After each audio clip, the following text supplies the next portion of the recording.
मुझे याद सब है जरा जरा।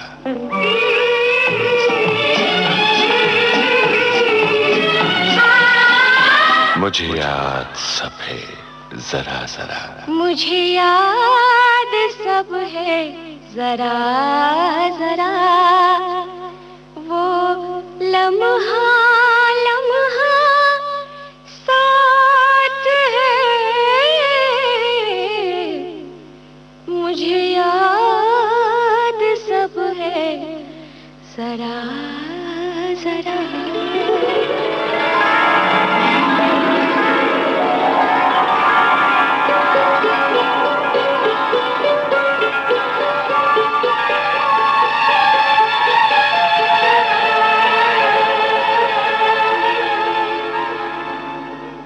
नमस्कार दोस्तों, विविध भारती पर इन दिनों आप सुन रहे हैं मुझे याद सब है जरा जरा।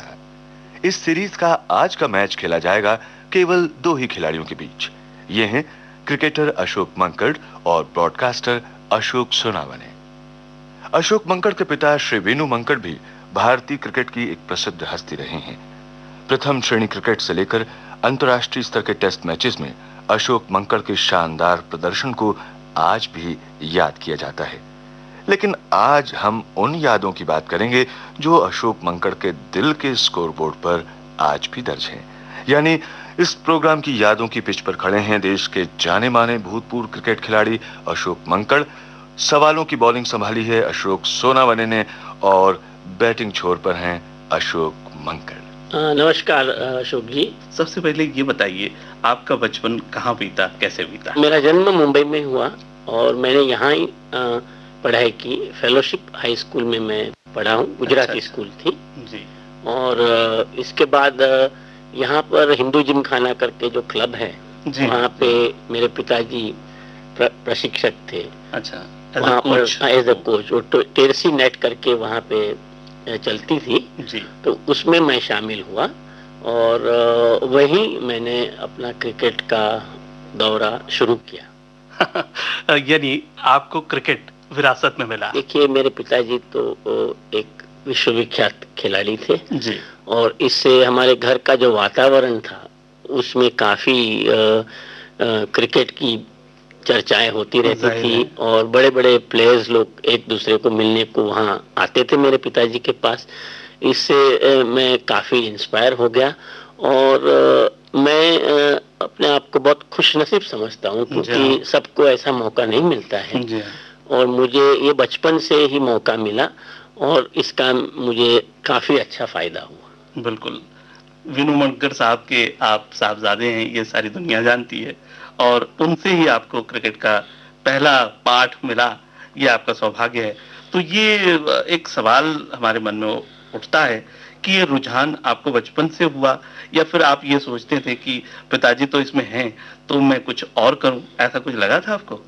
नहीं, क्योंकि हमारे स्कूल में भी क्रिकेट काफी अच्छे दर्जे से खेला जाता था। अच्छा। तो मुझे बचपन से ही क्रिकेट में ही रुचि थी और मैंने तय किया हुआ था कि मैं खूब मेहनत करूंगा और लगन से खेलूंगा और ये मेरी अभिलाषा थी कि मैं इंडिया के लिए खेलूं। क्या बात। और जब ये स्वप्न मैंने बचपन से देखना शुरू किया था और जब वो साकार हुआ तो मैं काफी अपने आप को खुश नसीब समझता हूँ। और जब आदमी सपने देखता है तो सपने देखता है गीतों के द्वारा। तो बचपन में कौन सा ऐसा गीत था इन सपनों को पूरा करने के लिए इंस्पायर करता था, प्रेरित करता था? मैं बचपन से, जैसे कि मैं 60s में जब खेलने को आया तभी मैं राजेश खन्ना के हर पिक्चर का काफी बड़ा फैन रहा था। बहुत अच्छे। और उनकी जो फिल्म थी उसमें मेरे सपनों की रानी आराधना मुझे बहुत अच्छी लगी थी। क्या बात। और बहारों के सपने भी काफी अच्छी फिल्म थी उनकी। तो उनके गाने मुझे काफी पसंद रहते थे और हम गुनगुनाते रहते थे। तो उसमें से आप कौन सा सुनना चाहेंगे? मैं मेरे सपनों की रानी पहले सुनना चाहता हूँ। जरूर।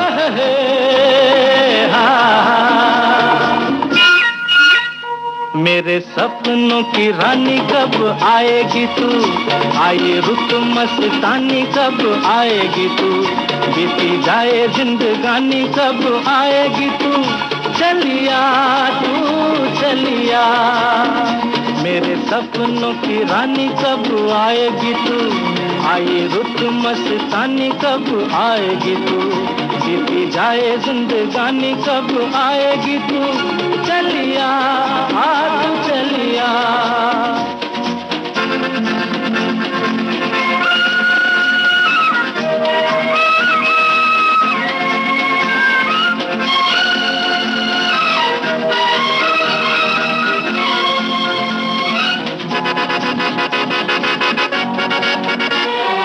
प्यार की गलियां,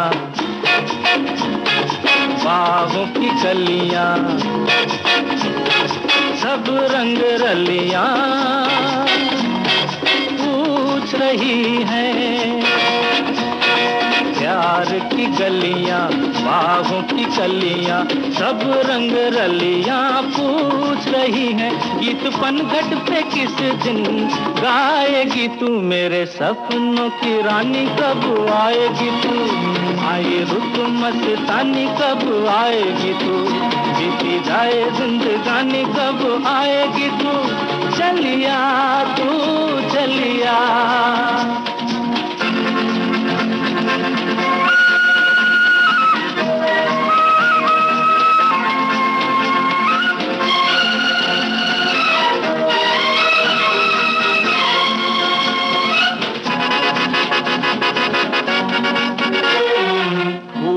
सी खिल के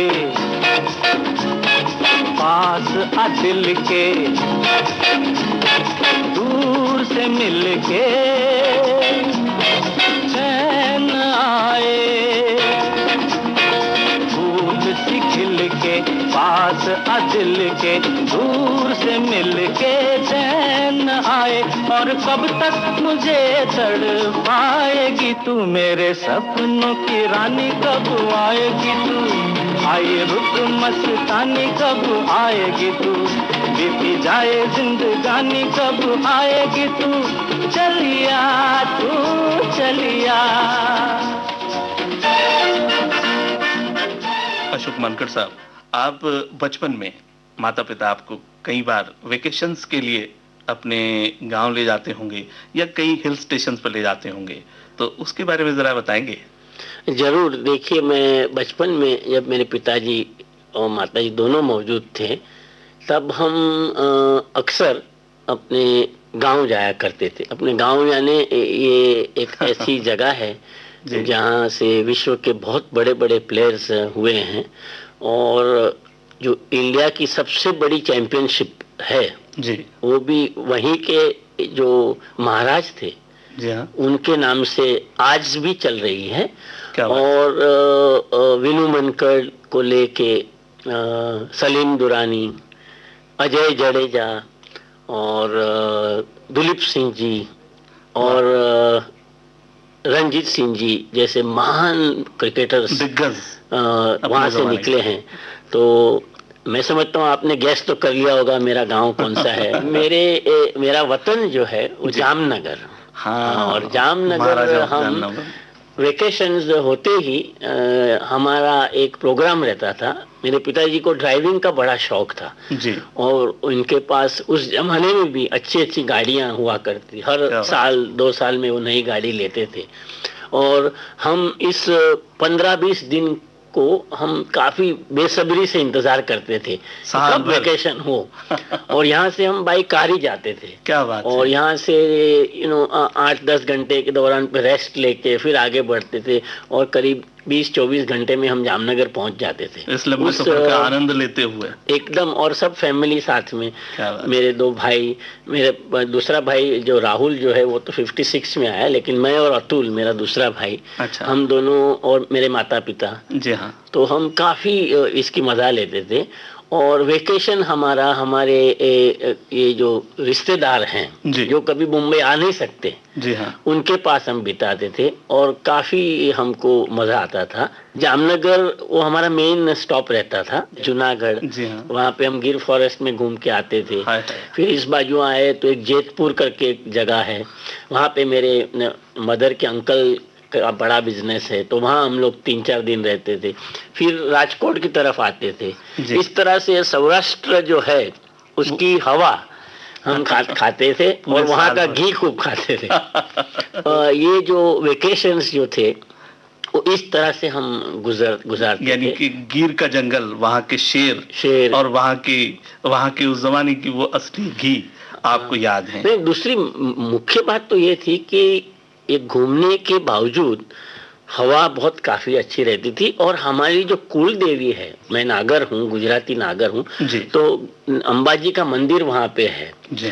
तो हम उसका दर्शन करने जाते थे हर साल।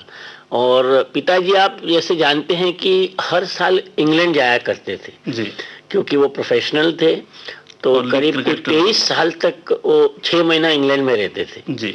और 6 महीना आके इंडिया में उनको वक्त भी नहीं मिलता था, जी। और यही एक वक्त मिलता था कि वेकेशन में वो हमें ले जाए। और उन्होंने हर साल ये हमारे साथ का कमिटमेंट रखा, तो आज भी जब वेकेशन आता है तो हमको उनकी याद आती है। क्या बात है। तो चलिए इसी बहाने एक ऐसा गीत सुने जिससे कि तबीयत हरी हो जाए। तबीयत हरी या हो जाए पता नहीं, लेकिन दिल लगा कर हम ये समझे जिंदगी क्या चीज है।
विविध भारती से इस समय आप सुन रहे हैं मुझे याद सब है जरा जरा। आज हमारे बीच में है देश के जाने माने भूतपूर्व क्रिकेट खिलाड़ी अशोक मंकड़। आपने अपने देश में कई जगह क्रिकेट खेला है। जवानी में जब आए आप, तो सबसे पहले आपने फर्स्ट क्लास क्रिकेट खेला होगा, क्लब क्रिकेट, उसके बाद टेस्ट क्रिकेट, ये सारा खेलते हुए पूरे देश में आपने खेला, विदेशों में भी आप गए। तो इस दौरान कई घटनाएं घटती हैं, कई ऐसी बातें होती हैं कि जिनको आप भुलाए नहीं भुला सकते हैं।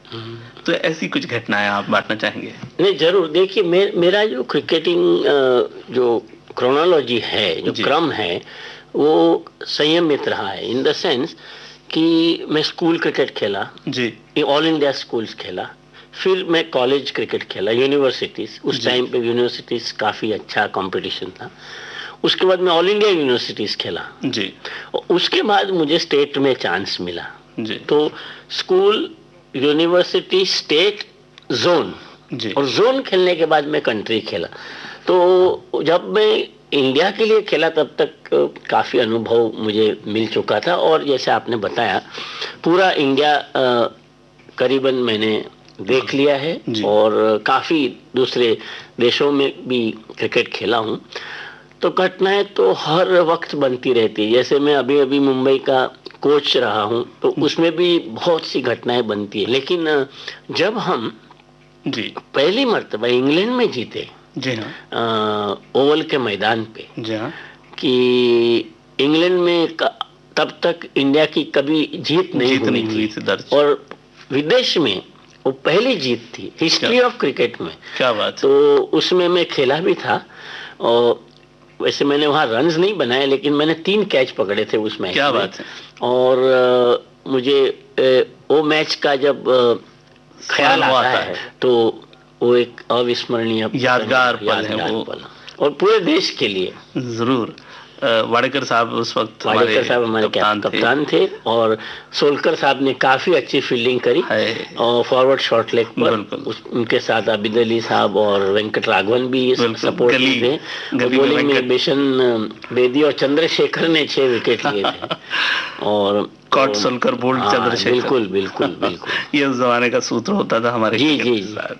और आपने भी 3 कैचेस पकड़े थे। बिल्कुल वो समा याद हो आता है।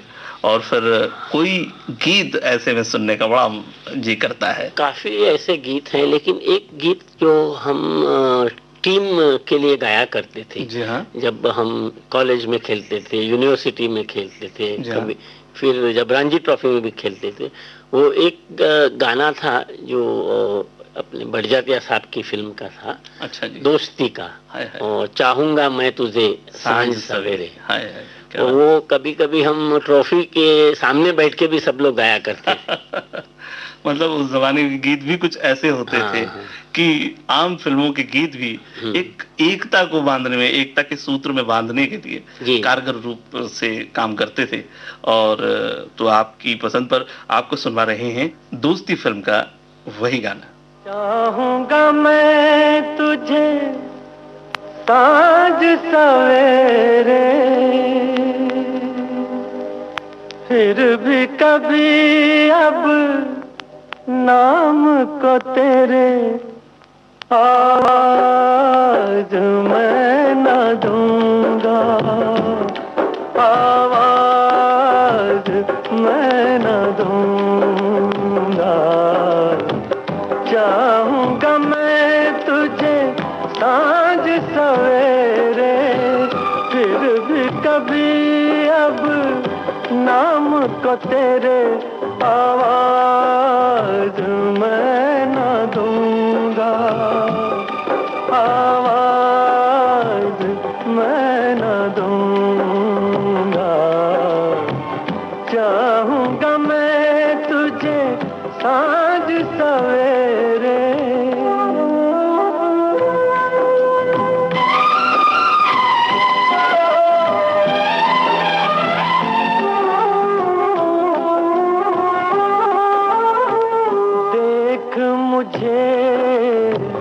सब है पता, सुनता है तू मन की सदा।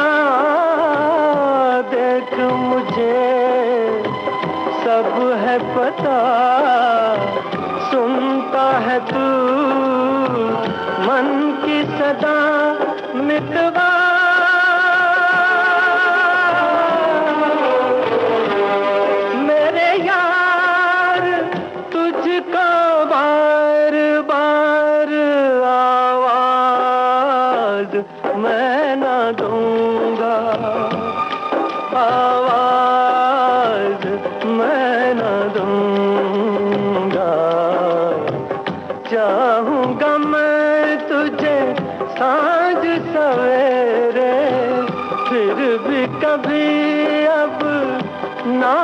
को तेरे आवाज मैं न दूंगा, आवाज मैं न दूंगा। चाहूंगा मैं तुझे सांझ सवेरे,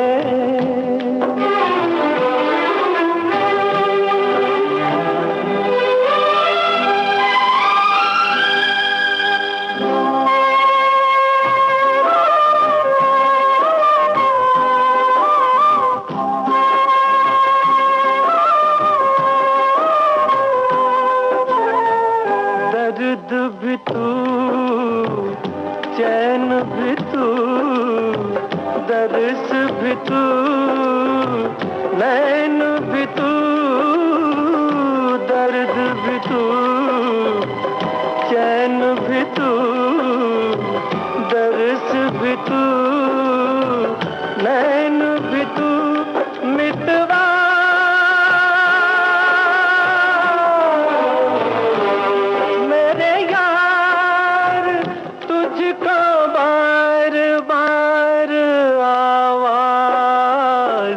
मैं न दूंगा, आवाज मैं न दूंगा। चाहूंगा मैं तुझे सांझ सवेरे, फिर भी कभी अब नाम को तेरे आवाज मैं न दूंगा, आवाज मैं न दूंगा। अशोक बनकर जी, अच्छा ये बताइए, गुजरे जमाने के नामी गिरामी खिलाड़ियों के साथ आपने मैच खेले हैं, किसी मैच में किसी बॉलर को खेलते हुए आपको डर तो लगा हो, पर उसे खेलकर उसकी बॉलिंग पर विजय पाने की आपकी मंशा रही हो, ऐसा कोई बॉलर याद है आपको? हाँ बिल्कुल, मुझे याद है 2 गेंदबाज वैसे, जिनसे मैं ये नहीं कहूंगा कि मैं डरता था जी, लेकिन मैं उनको रिस्पेक्ट करता था। क्या बात है, बहुत अच्छी बात। क्या है कि जब सामने वाले की काबिलियत इतनी जबरदस्त हो, तो जब आप इंडिया के लिए खेलते हो तो डर का तो सवाल ही नहीं, बिल्कुल, लेकिन रिस्पेक्ट आ जाता है। मीन्स उनके सामने बैटिंग करते समय जरा ज्यादा अलर्ट रहना पड़ता है, ज्यादा कंसंट्रेशन जमाना पड़ता है, ज्यादा डिसिप्लिन रखनी पड़ती है। और वैसे 2 बॉलर्स मुझे लगे, एक तो वेस्ट इंडीज का एंडी रॉबर्ट्स, जिनका एक्शन काफी डिसेप्टिव था।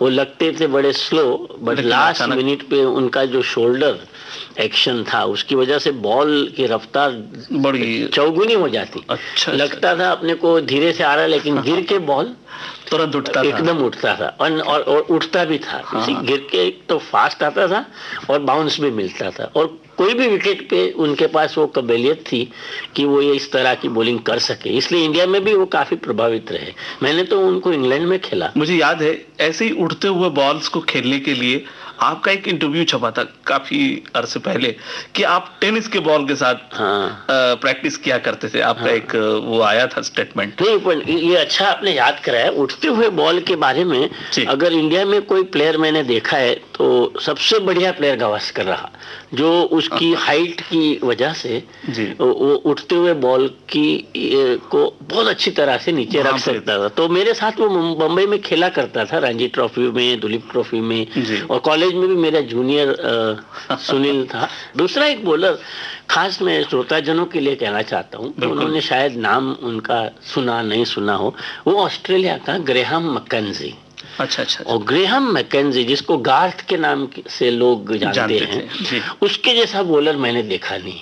69 सीरीज में जब हम खेल रहे थे, इंडिया ऑस्ट्रेलिया सीरीज, उसमें मेरा काफी अच्छा फॉर्म रहा था, और मैंने कुछ 4 बार 50 के ऊपर रन बनाए और एक बार 97 पे मैं आउट हो गया। तो उस सीरीज में 4 मर्तबा ग्रेहम मैकेंजी ने मुझे बोल्ड किया, और वो भी 50 रन करने के बाद, और ओल्ड बॉल से। आज जो नया बॉलर है, नई गेंद जब डालता है तब उसको फायदा ही है, क्योंकि स्विंग होता है, शाइन होती है, सीम ताजी रहती है, बॉल कड़क रहता है। मूव करता है, तो उसमें तो उसको एडवांटेज है ही, लेकिन ये ओल्ड बॉल से अगर कोई प्लेयर फॉर्म में हो और वो 50 के ऊपर बैटिंग करता है, उसको बोल्ड करना, हाँ। उसके लिए मेरे पास कोई जवाब नहीं था। एंड मैं ऐसा समझता हूँ कि वो सब one of the best bowlers मैंने अपनी करियर में अगर फेस किया हो, वो भी इंडिया में। मैं मैकेंजी को इंग्लैंड में भी खेला जी, लेकिन इंडिया में इंडियन विकेट्स पर हाँ, इतनी अच्छी बॉलिंग करने वाला बॉलर बहुत कम मैंने देखे। बात इतनी सी है कह दो कोई दीवानों से, बात इतनी सी है कह दो कोई दीवानों से, आदमी वो है जो खेला करे तूफानों से, आदमी वो है जो खेला करे तूफानों से।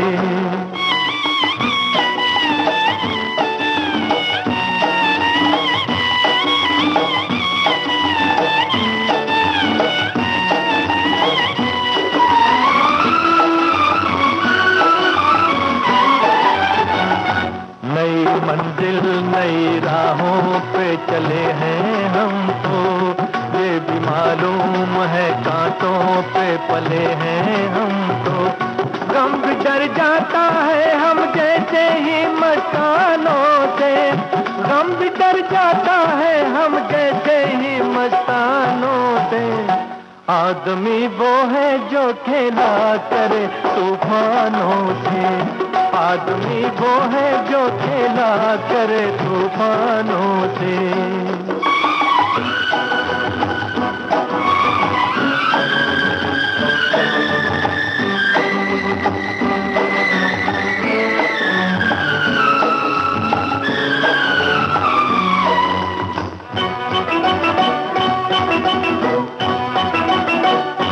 अपनी तकदीर पे रोना बड़ी नादानी है, जान सी चीज को खोना बड़ी नादानी है, कुछ तो धीरज रखो कह दो कोई नादानों से, कुछ तो धीरज रखो कह दो कोई नादानों से, आदमी वो है जो खेला करे तूफानों से, आदमी वो है जो खेला करे तूफानों से।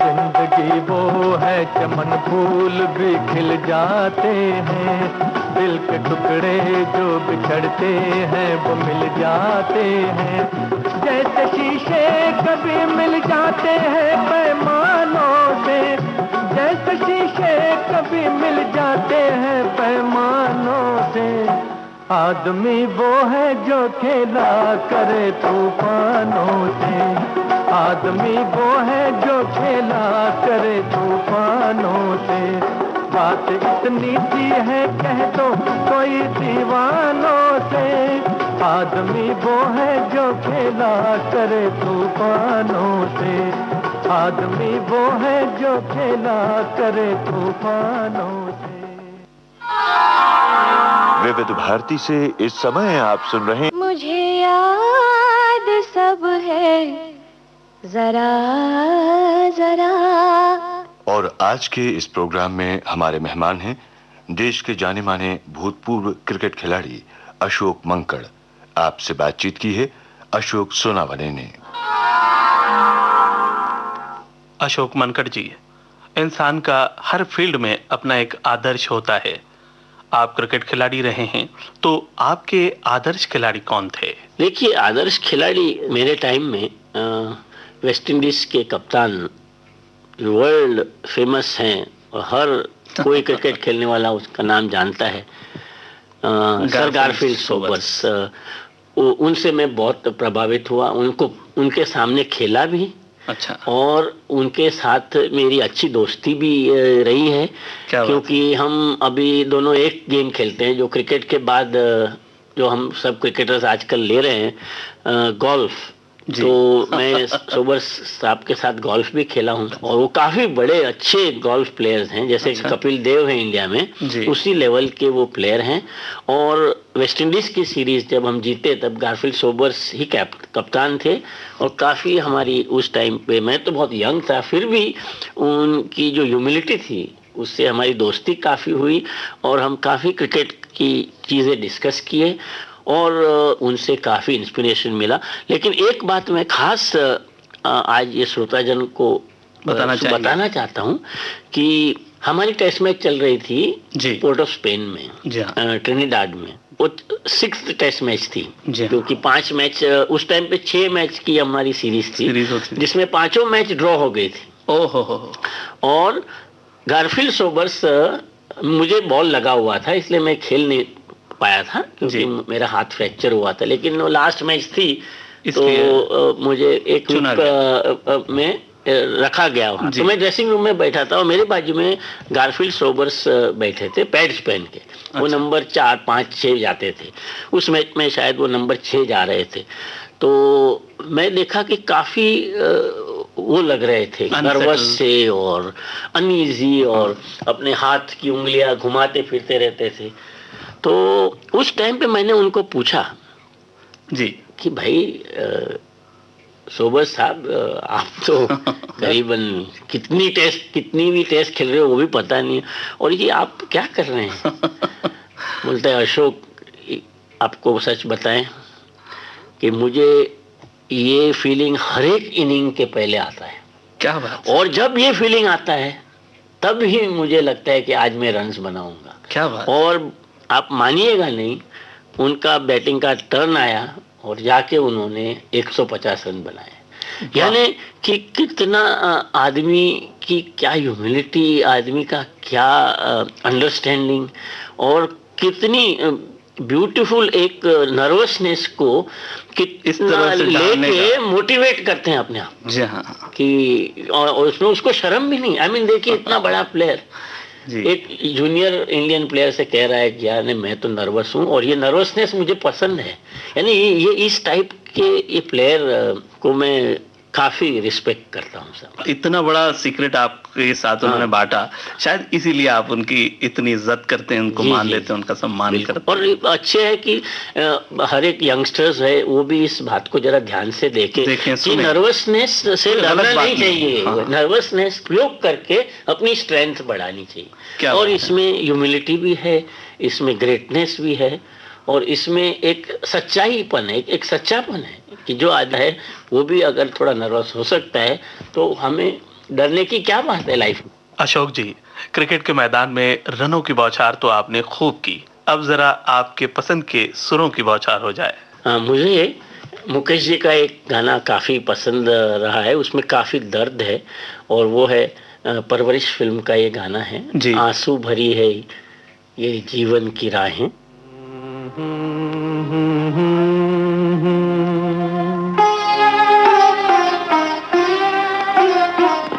आंसू भरी है ये जीवन की राहें, कोई उनसे कह दे हमें भूल जाए।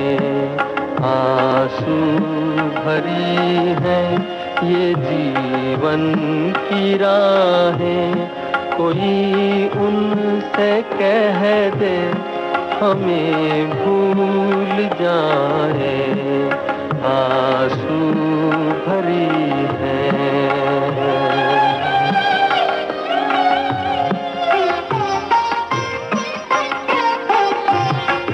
वादे भुला दे, कसम तोड़ दे वो, वादे भुला दे, कसम तोड़ दे वो, हालत पे अपनी हमें छोड़ दे वो। ऐसे जहां से क्यों हम दिल लगाए, कोई उनसे कह दे हमें भूल जाए आंसू भरी है।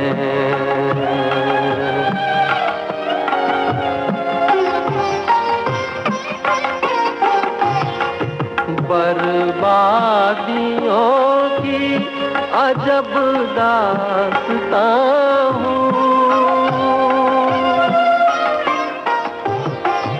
बर्बादियों की अजब दास्तां हूँ। शबनम भी रोए मैं वो आसमां हूँ। तुम्हें घर मुबारक हमें अपनी आहें, कोई उनसे कह दे हमें भूल जाए। आंसू भरी है ये जीवन की राहें, कोई उनसे कह दे हमें भूल जाए। आंसू भरी है। मैं आपसे पूछना चाहूंगा, आपने कई नंबर्स पर आप खेले हैं, तो कौन सा ऐसा नंबर था जो आपको पसंद था? 1 डाउन, 2 डाउन, 3 डाउन? ये बहुत अच्छा प्रश्न है। मुझे अगर मिडिल ऑर्डर में खेलने को मिलता जी, तो शायद मैं मेरे जो क्रिकेट सपोर्टर्स रहे हैं उनको मैं जस्टिफाई कर सकता था, लेकिन किस्मत ने मुझे 1 से लेकर 7 नंबर तक खिलाया और ओपनिंग में मुझे जो निष्फलता मिली, वो शायद मुझे मिडिल ऑर्डर में नहीं मिलती जी। और अगर मुझे मिडिल ऑर्डर में कंटिन्यू किया जाता तो मैं कंट्री को और सर्व कर सकता था। और मेरे लिए आइडियल नंबर 4 था, जो मैं मुंबई के लिए 25 साल तक खेला। अच्छा, मतलब 4 नंबर पे खेलना आपको पसंद था? जी जी हाँ। फिर एक बात हम जानना चाहेंगे कि उस दौरान जब आप काफी मसरूफ होते थे, बिजी होते थे, मतलब यहाँ दौरा है, बाहर जाना है, ये तमाम बातें होने के बाद जब आप थक हार कर भारत आते थे, घर आते थे और फिर वेकेशन पर जाते थे जी, तो कहाँ जाना आपको पसंद होता था और किस तरह से छुट्टियां बिताना आपको अच्छा लगता था? जब मैं क्रिकेट का जब मैं टीम में रहा 69 से लेके 78 तक जी, और 86 तक मैं फर्स्ट क्लास क्रिकेट खेला जी, तब हमें वेकेशन में इधर जाने का इतना मौका नहीं मिलता था जी। क्योंकि हम ऑफ सीजन में हमेशा इंग्लैंड जाया करते थे जी। और इंग्लैंड में थोड़ा लीग क्रिकेट खेल लिया, थोड़ा काउंटी क्रिकेट देख लिया, तो वो वेकेशन भी हो जाता था, क्रिकेट का भी टच रहता था और अलग अलग विकेट पर खेलने का हमें अनुभव प्राप्त होता था। जी।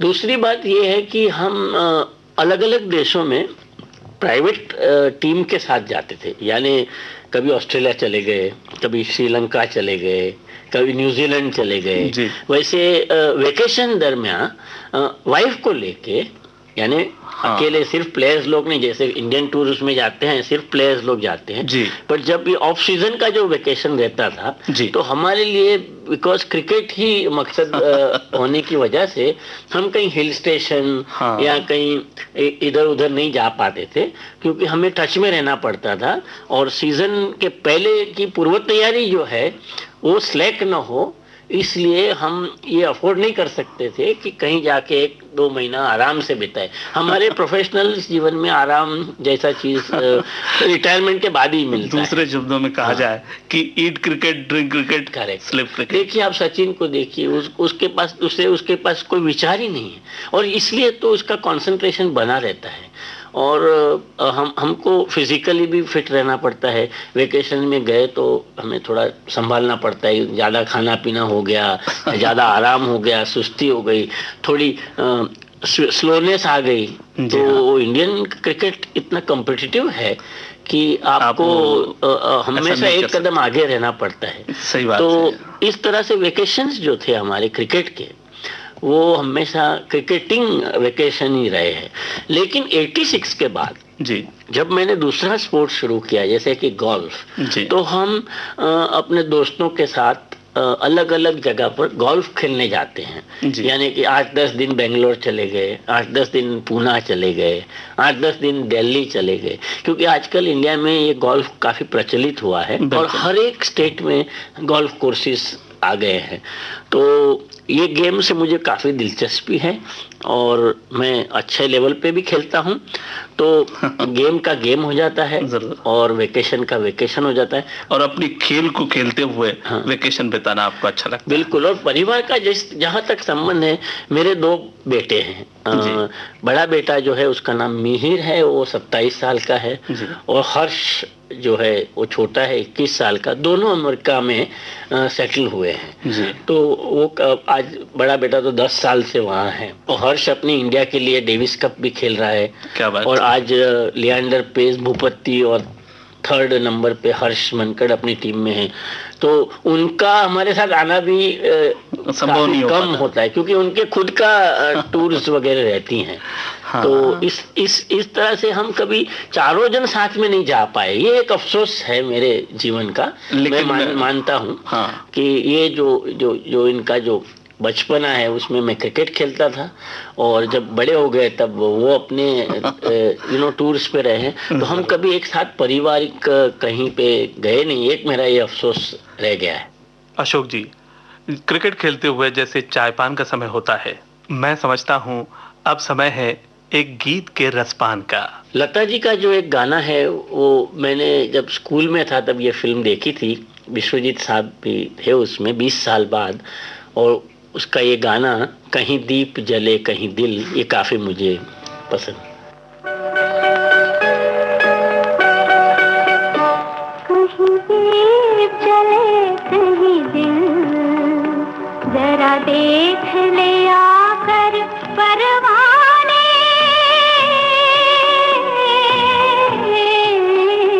तेरी कौन सी है मंजिल, कहीं दीप जले कहीं दिल।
विविध भारती से इस समय आप सुन रहे हैं। मुझे याद सब है जरा जरा।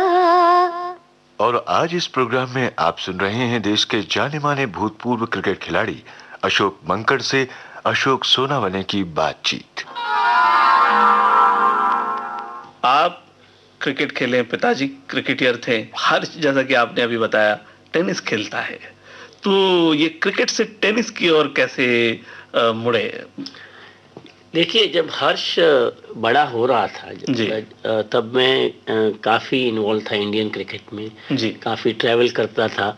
और मेरी वाइफ जो हैं वो आप वैसे जानते होंगे, निरुपमा अर्जुन अवार्ड विनर है टेनिस की जी। और उन्होंने काफ़ी चैंपियनशिप्स इंडिया में और विदेश में जीती हैं। वो एक ही महिला है जो शायद आपको पता नहीं हो कि एशिया में से विंबलडन खेली हुई हैं। क्या बात है। और वो मेरी पत्नी होने के नाते मैं थोड़ा हैंडपैक्ड भी रहा हूँ तो उसमें हर्ष को प्रभावित कर गई।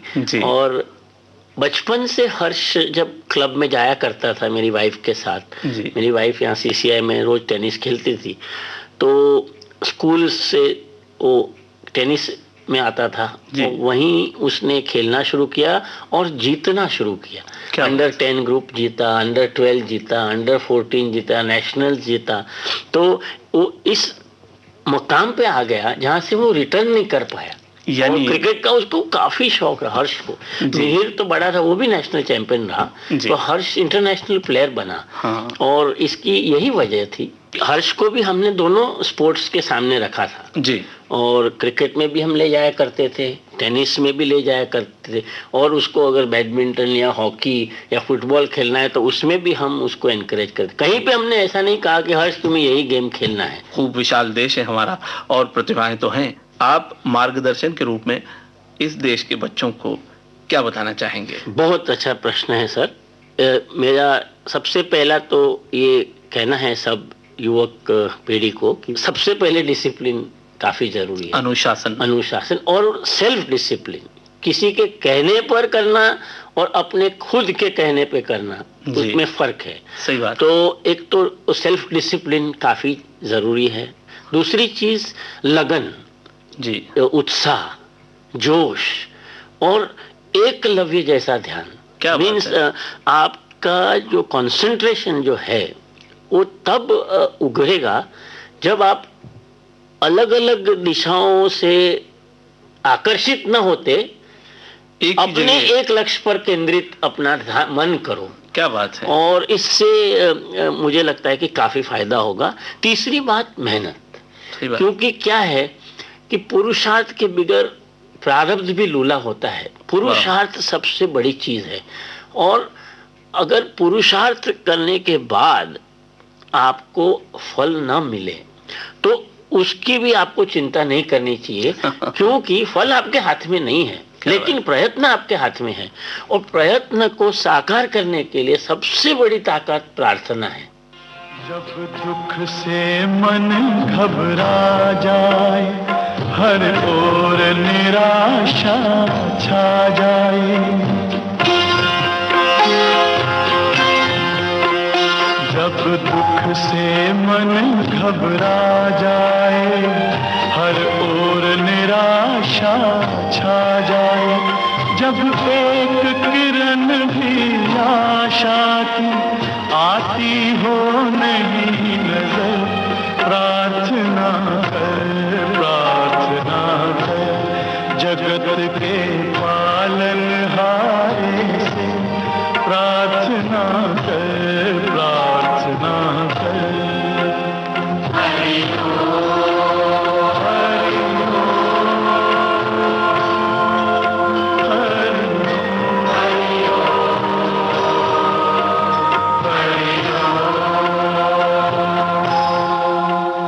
तू जान बूझ कोई पाप न कर, हो जाए तो पश्चाताप न कर।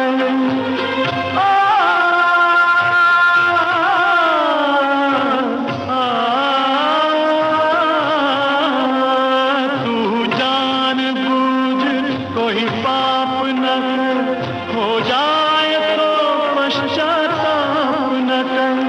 ये सब लीला उस ईश्वर की, तू ध्यान उसी का धर, प्रार्थना कर, प्रार्थना कर, जगत के पालनहारे से प्रार्थना कर, प्रार्थना कर। हमें ये जानने की उत्सुकता है कि आपको दुनिया का कौन सा देश पसंद आया और क्यों? काफी देशों में क्रिकेट के लिए गया हूं और सबसे अच्छा देश मुझे ऑस्ट्रेलिया लगा है। क्या बात है। और इसकी वजह यह है कि ऑस्ट्रेलिया में एक तो वेदर जो है वो हमारे कंट्री से अनुसंगित है जी, और वहाँ का जो क्रिकेट है, वहाँ का जो एटीट्यूड है, इतना प्रोफेशनल और इतना सिंसियर है जी। कि जब हम फ्रेंडली गेम्स खेलने भी जाते थे तो एक रन के लिए भी वो लोग जान लगा देते थे। क्या बात है। और टेस्ट क्रिकेट में तो आप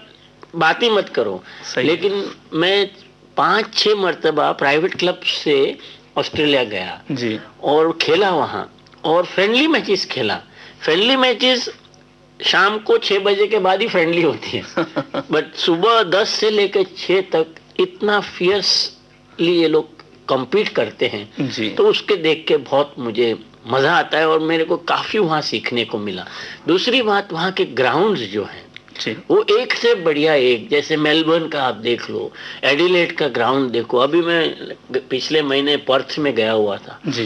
पर्थ का ग्राउंड, वाका ग्राउंड, या ब्रिस्बेन का आप गाबा देखो, या आप होबार्ट में जाओ टास्मानिया में, एक से बढ़कर एक ground facilities, wickets, dressing rooms, और वहाँ का जो क्रिकेट का जो माहौल है ना, क्रिकेट का जो ऑर्गेनाइजेशन है इतना टाइट है। आपको अगर आज से वहाँ टूर करनी होती है तो 2 साल के बाद आपको डेट्स मिलती हैं। क्या बात यानी इतना ऑर्गेनाइज्ड इनका सब सेटअप रहता है।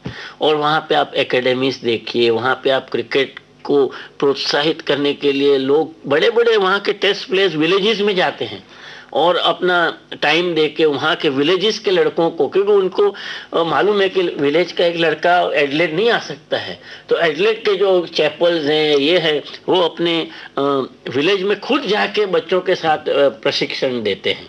तो ये कंट्री जो है उससे मैं काफ़ी प्रभावित रहा हूँ, रहूँगा, और मैं समझता हूँ कि हर एक क्रिकेटर को अपनी करियर में एक बार तो ऑस्ट्रेलिया में खेलना जरूर चाहिए बशर्ते कि उसको मौका मिले। अच्छा, अब ये बताइए कि भारत में आपको ऐसी कौन सी जगह है जो पसंद है, और पसंद है तो क्यों? मुझे भारत में सबसे अच्छी जगह पूना लगती है। अच्छा। उसके काफ़ी रीजंस हैं। जी हाँ। पूना का जो विकेट है वो भारत का मैं समझता हूँ सबसे अच्छा विकेट है क्रिकेट के लिए। वहाँ के ग्राउंड भी काफ़ी अच्छे हैं। हम लोग मुंबई में रहते हुए पूना सबसे नज़दीक हमें पड़ता है, और कॉलेज टाइम से हम लोग हर साल पूना की ट्रिप करते रहे जी। एक ये बात हुई। दूसरी बात, पूना की जो वेदर है वो काफ़ी अच्छी है। क्रिकेटिंग सीजन में वहाँ का टेम्परेचर जो है वो एकदम आइडियल टेम्परेचर है क्रिकेट के लिए, और शाम को इतना बढ़िया वातावरण हो जाता है कि दिन भर की थकान के बाद भी आप एकदम फ्रेश महसूस करते हो। तो अशोक जी, इस कार्यक्रम में भी आपकी पसंद का कोई गाना सुनकर और फ्रेश हुआ जाए। मेरी अगर याद सही है तो अशोक कुमार जी की ये फिल्म थी, और अब नाम मुझे याद नहीं आ रहा है, लेकिन गाना जो मैं गुनगुनाते रहता हूँ वो है दिल ढूंढता है सहारे सहारे।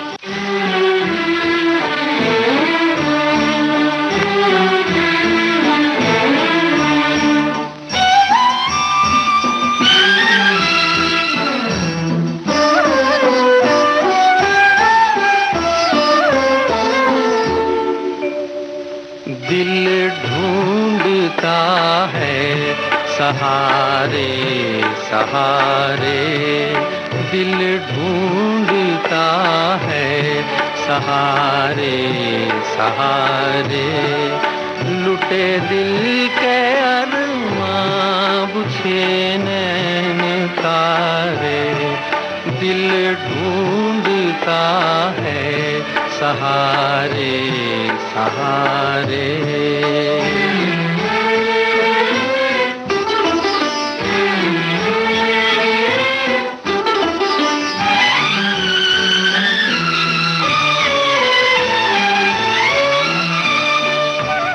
ये क्या दौर आया, लो बदली बहारें, हुए गैर वो भी किसे हम पुकारे, जो कहते थे हमसे कि हम हैं तुम्हारे, दिल ढूंढता है सहारे सहारे।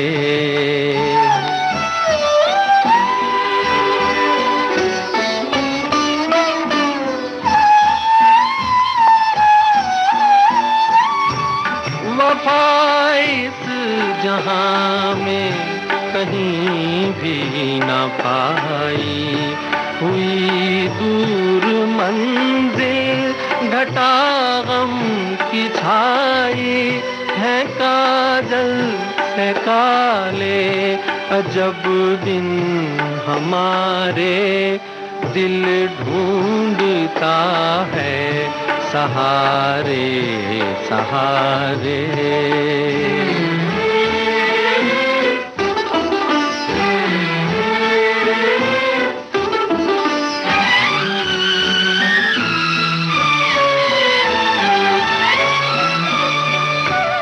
बनी मेरे दिल पर ये तस्वीर तेरी, तुझे फिर न पाया ये तकदीर मेरी, नहीं कोई अपना रहे बेसहारे,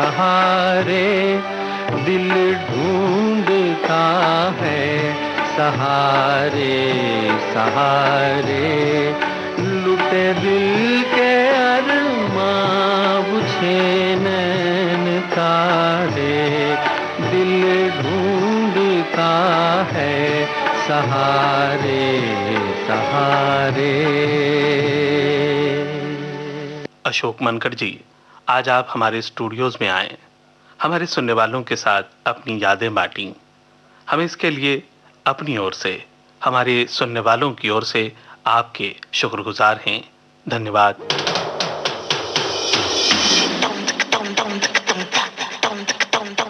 मुझे याद सब है जरा जरा। इस प्रोग्राम में आज आप सुन रहे थे देश के जाने माने भूतपूर्व क्रिकेट खिलाड़ी अशोक मंकर से अशोक सोनावने की बातचीत। आज के इस कार्यक्रम के निर्माण में जिस क्रिएटिव टीम ने भाग लिया उसमें टेक्निकल असिस्टेंट थे DK Kulkarni, post production Usha Mehta का था, एसोसिएट प्रेजेंटर थे कमल शर्मा, प्रेजेंटेशन राकेश जोशी का और इस अंक के प्रोड्यूसर थे रमेश शेट्टी।